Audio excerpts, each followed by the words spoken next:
이게 전형적으로 작전이죠. 폭탄 돌리기다. 이런 종목들이 지금 몇 개 있거든요. 여러분들께 특히 조심하셔야 되기 때문에 특별히 좀 강조를 드리도록 하겠습니다. 제가 거의 확신할 수 있습니다. 주식판에서 원래 확신하면 안 되는데 이거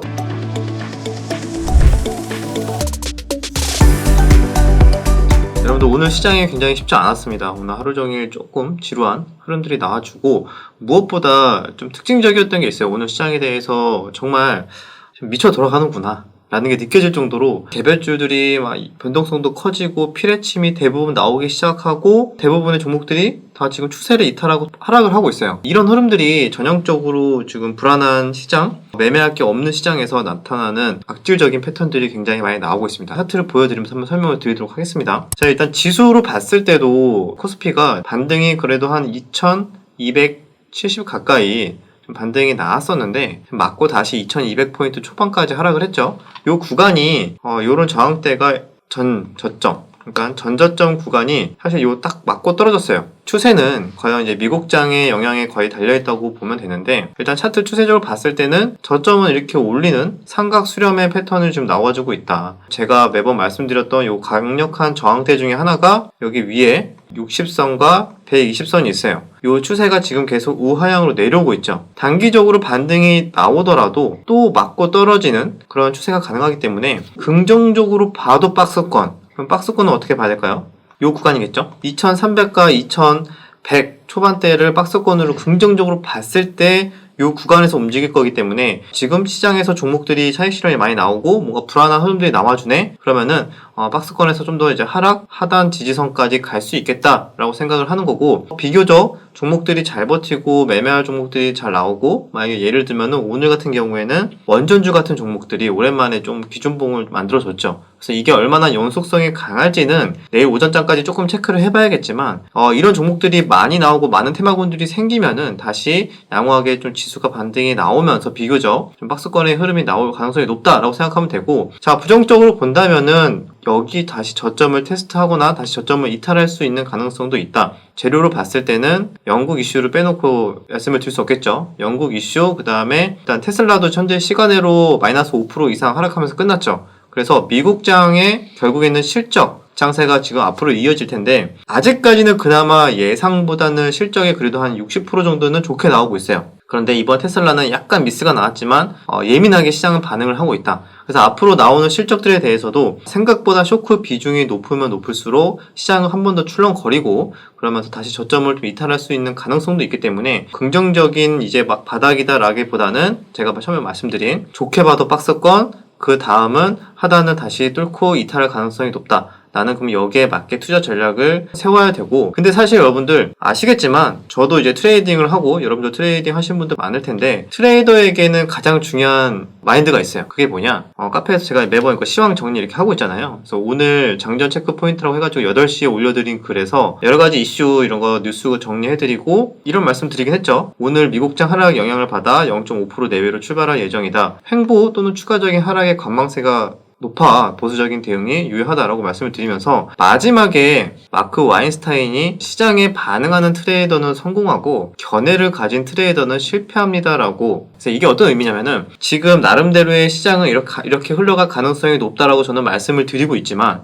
저 또한 약간의 이런 견해나 예측은 하되 항상 변수가 발생하거나 시장에서 변화의 움직임이 보인다면은 거기에 반응을 해서 언제든지 대응할 수 있는 준비를 하는 게 중요해요. 굉장히 불안한 시장 속에서도 살아남기 위해서는 예측을 그냥 고집대로 밀고 가는 게 아니라 언제든지 나는 바꿀 수 있다, 대응할 수 있다. 시장은 변화무쌍하기 때문에 알 수 없으나 긴 흐름에서의 흐름은 어느 정도 좀 예상을 하면서 항상 틀릴 수 있음을 예상하고 대응을 하자. 이 부분에 대해서 한 번 더 생각을 해보시면 좋을 것 같고, 오늘도 불안한 시장 중에 하나가 종목들만 봐도 사실 알 수 있죠. 오늘 난리 쳤던 종목들을 보면은 그나마 이런 원전주는 좀 좋은 흐름이 나와줬지만, 자, 베트남 개발, 자, 이거 뭐죠? 여기 하한가 출발을 했다가요 장중 플러스 7%까지 갔어요. 그럼 이게 상승폭이 어떻게 되냐면, 상승폭이 무려 저점 대비 53%가 올랐어요. 53% 올랐다가 다시 그거를 다 뱉어내고 거의 하한가에 끝났습니다.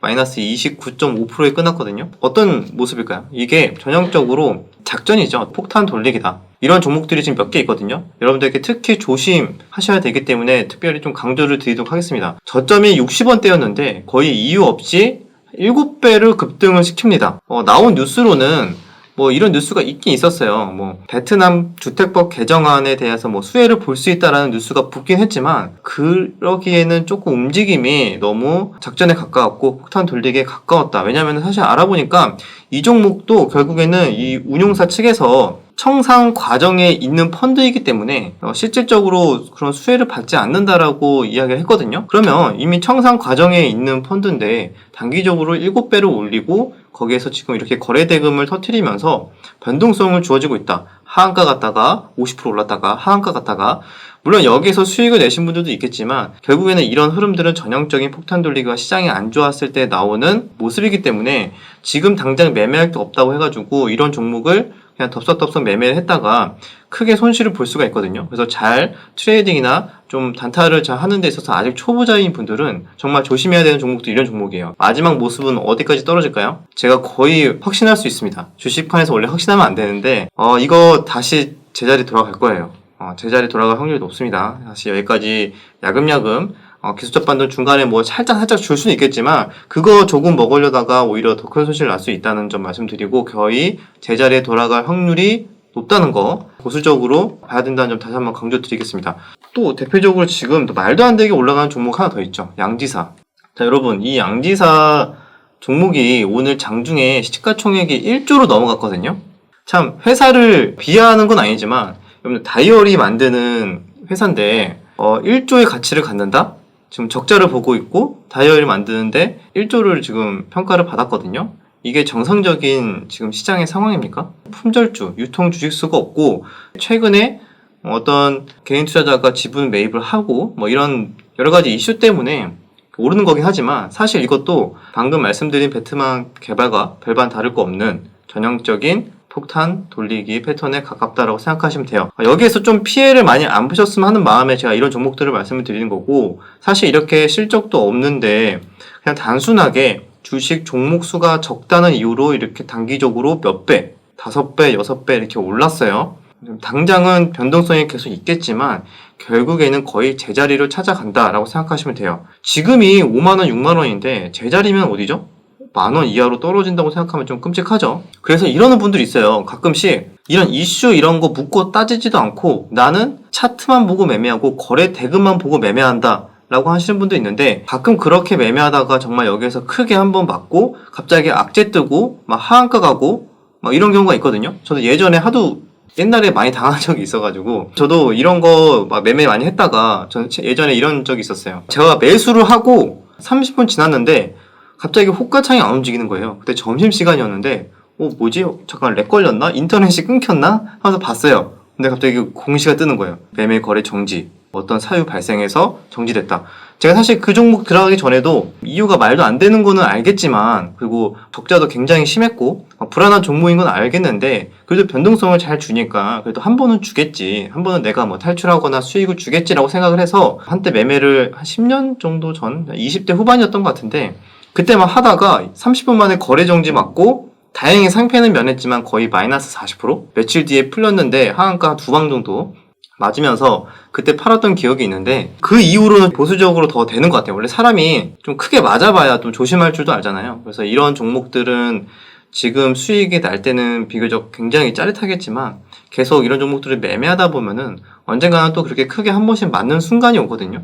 그때서야 다시 또 나의 전략이나 또 종목을 고르는 필터링 하는 습관들이 그때 다시 생기기 시작합니다. 근데 이런 종목들이 보니까 마치 그때가 생각이 나서 혹시나 뭐 종목에 아직까지 더 뭐 갈 수는 있겠지만 언제 갑자기 폭락으로 돌아서거나 하한가를 가더라도 전혀 이상할 게 없는 거예요. 왜 갔지가 아니에요. 왜 하한가 갔지가 아니라 끝날 때 됐구나. 왜냐면 이거 처음부터 작전이었으니까 끝날 때 됐구나. 이렇게 생각할 수 있는 겁니다. 그래서 그런 종목도 혹시 모르시는 분들이 있을 수 있기 때문에 말씀을 드리고 자 신라젠 같은 종목도 마찬가지죠. 신라젠은 완전히 작전이라고 볼 수는 없겠지만 최근에 거래 정지가 풀리면서 이렇게 강하게 올라왔어요. 그런데 왜냐하면 이유가 없어요.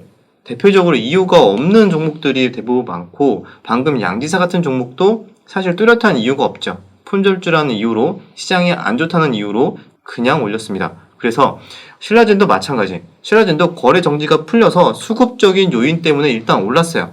그 수급적인 요인이 1차적으로 외국인의 공매도 물량 청산하는 과정에서 올라왔다고 하는데, 자, 이 종목도 지금 차트만 보고 매매하기에는 단기적으로 기술적 반등은 있겠지만 다시 원위치 제자리 돌아와도 이상하지 않은 종목이다. 그래서 지금 시장이 이러다 보니까 그냥 이런 종목들만 조금 들쑥들쑥 움직이는 느낌이고, 그 외에는 많이 매매할 종목들이 거의 보이지 않고 있어요. 그 외에도 몇몇 개별주들 보면은 바이오 같은 종목들도 이렇게 장중에 피레침이 자주 나오고 있습니다. 이렇게 올라갔다가 한 번에 빼버리고, 이런 넥스턴 바이오 같은 종목도 분봉 보시면은 이렇게 올라간 척 하다가 피레침 나면서 하락하고, 그래서 이런 종목들이 굉장히 많이 나오고 있거든요. 이런 현상이 대표적으로 불안한 시장, 현재 시장이 꺾일 것 같을 때 이런 식으로 많이 피레침이 나오면서 많은 개인 투자자들을 유혹을 하고 거기에 물량을 떠넘기는 이런 전형적인 패턴이 나옵니다. 보통 이런 현상들이 많이 나오고 나면은 시장이 좀 더 흔들릴 가능성이 높아지거든요. 좀 더 추가적인 하락을 할 가능성이 높아진다라고 보시면 되고, 그나마 오늘 마지막에 조금 뉴스 붙으면서 올라왔던 게 이런 데모 같은 재건 관련주인데, 마지막에 나왔던 뉴스가 뭐 미국 우크라이나 합동 TF팀 구성 이라는 뉴스가 나오면서 올라왔다. 이렇게 단기적으로 호재가 나오거나 이렇게 좀 재료가 있는 종목들만 그나마 뭐 매매할 만한 자리가 잠깐 주면 변동성이 나오는데, 그 외에는 다 힘없이 지금 흐르고 있는 모습이라서 요즘 같은 장에서는 확실하게 내가 잘할 수 있는 종목이나 타점이 나타나기 전까지는 오히려 쉬는 게 돈을 버는 방법일 수도 있겠다. 좀 이런 생각이 듭니다. 자, 그래서 오늘 제가 설명드린 이런 종목들, 베트남 개발, 양지사, 이런 종목들이 날뛰는 시장에서는 확실하게 제가 말씀드린 이유가, 이런 종목을 조심해야 되는 것도 있지만 이런 종목이 날뛰는 시장에서는 그만큼 시장의 현재 투자 심리가 굉장히 안 좋으니까 좀 객관적으로 시장을 판단하고 계속 보수적으로 일단은 매매를 하자라는 게 오늘 드리고 싶은 말씀이라고 생각하시면 될 것 같아요. 그래서 혹시나 마지막으로 예전에 갑자기 생각이 나서 그런데 품절주 이런 걸로 장난을 친 레전드 작전주가 하나 생각이 났거든요. 예전에 리드코프라고 레전드가 하나 있었습니다. 2000년도에 이때 보시면은 40연상을 간 적이 있습니다. 이게 여러분들 이게 점점점점점 찍힌 거 보이잖아요. 이거 다 상한가예요. 물론 이때는 상한가가 12%였을 때거든요. 40연상을 가면서 단기적으로 거의 100배 정도 올랐던 차트라고 보시면 됩니다. 이때도 사실 뚜렷한 이유가 없었고 품절주라는 이유로 이렇게 올랐었고, 예전에 이런 종목들 말고도 많이 있죠. 그러니까 이유가 없이 이렇게 올랐던 종목들은 대부분 다 다시 하락을 한다라고 생각하시면 돼요. 또 대표적으로 예전에 또 기억이 났던 게 조선선제? 이 종목도 여러분들 대표적인 또 품절주잖아요. 매매할 종목 거래 대금 없으면은 가끔 들어오긴 하는데, 예전에 이렇게 상장하자마자 그 이후로 계속 점 상한가를 갔어요. 이때는 상한가가 15%였을 시기, 상장 가격이 6,000원대인데 다이렉트로 20만원까지 찍고 하락을 합니다. 그래서 이런 경우에도 수급에 의해서 장난을 치는 이런 경우가 가끔 나오니까, 이런 경우에서도 야, 나는 그래도 한 번 먹고는 빠지겠지라는 욕심이 생겨요. 사람인지라 내가 이게 터무니없는 건 알겠는데, 그래도 이렇게 연달아 10번 20번씩 상한가를 가는데 내가 사고 한 번은 주지 않을까, 약간 그런 요행을 부리게 되면서 이런 종목들을 계속 기웃기웃거리면서 매매하시는 분들이 있거든요. 그렇게 매매했던 분들, 제가 거의 대부분 모든 사람들이 좀 시장에서 대부분 퇴출되거나 굉장히 큰 손실을 입지 않았을까라고 생각을 합니다. 자, 그래서 오늘 제가 쭉 말씀드린 거 조심하자는 취지에서 이렇게 영상을 준비했고요. 매매할 게 없다 보면 사실 눈이 가거든요. 어쩔 수 없고, 저도 예전에 다 경험을 했던 건데, 이럴 때 좀 잘 참고 인내심을 갖고 잘 시장의 변화에 올 때까지 잘 참는 투자자가 결국에는 꾸준히 살아남는 투자자라는 거 다시 한번 말씀드리면서, 주덕 채널을 꾸준하게 보신 우리 구독자분들은 거의 안 하시겠지만, 잘 안 하시겠지만 혹시나 하는 마음에 이렇게 좀 설명을 드렸습니다. 여기까지 내용이 유익하셨다면 구독, 좋아요, 댓글 부탁드리도록 하겠습니다. 그럼 다음 영상에서 뵙겠습니다.